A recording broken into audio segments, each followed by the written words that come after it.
प्रभो धवलेश्वराय बालालिंगाय नमो नमः। दीपं यदि परं ब्रह्म दीपं यदि जनार्दनः दीप हरतु मे पापो पूजा दीप नमस्तुते। हे बाबा धवलेश्वराय बालालिंगाय नमो नमः। संसार सुखी रखंतु। आज धर्मर मास कार्तिक मासर शुभ बुधवार रे समस्त श्रद्धालु भक्त मानक आशीर्वाद करंतु। मनस्कामना पूर्ण करंतु। कर्म क्षेत्र उन्नति करंतु। ग्रहरिष्ट खंडन करंतु। जगतर मंगल करंतु। विश्वर कल्याण करंतु। आपणकर नाम विख्यात करंतु। सेवकर डाक श्रवण करंतु। समस्त गुआवसा भक्त मानकर मनस्कामना पूर्ण करंतु। जो जो भक्त माने आपण पाखरे मानसिक रखिछंती तांका मानसिक पूर्ण करंतु।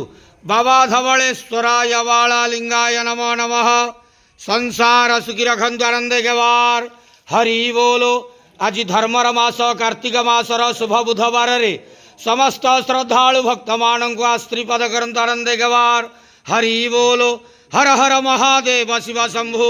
बाबा धवलेश्वराय बालालिंगाय नमो नमः।